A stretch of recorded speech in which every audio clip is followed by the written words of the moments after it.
To the bill. To the bill. Colleagues, I want to briefly speak to this bill and explain some of my reservations that I have about this bill.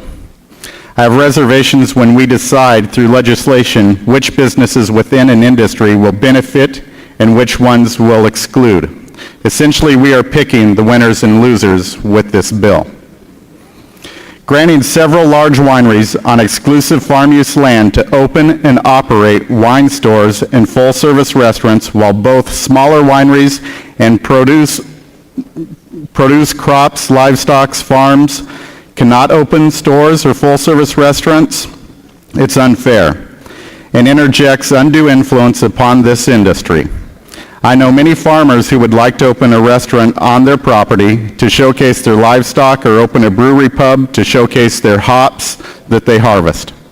Our rural towns have vacant buildings where a large winery can open a store, a restaurant, and could greatly impact the surrounding businesses by bringing in additional consumer traffic, raising property values, and helping restore the vitality that's desperately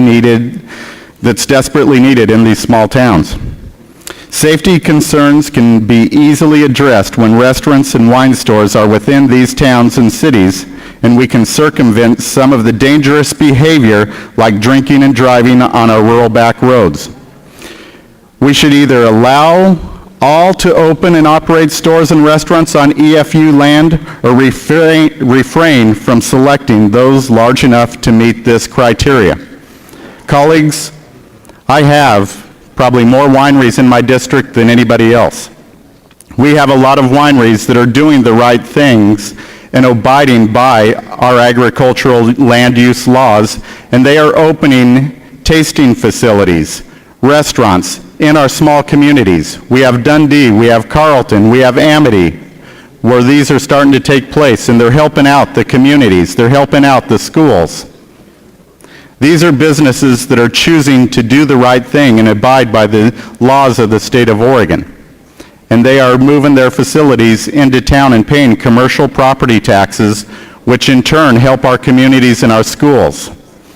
By allowing a select few businesses to go and open up restaurants out in the rural communities where they are not paying commercial taxes, and they are paying farm deferral tax rates and running a commercial enterprise, is kind of a dagger in the eye of our land use laws. Either we abide by our land use laws, or we just throw our land use laws out the door and we let people do what they want to on their farms.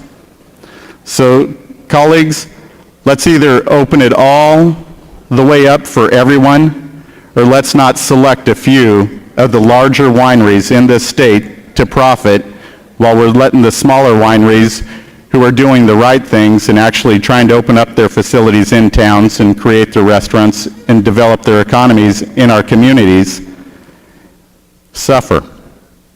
I urge a no vote on this bill today and send it back to committee and redraft it and make it all or nothing.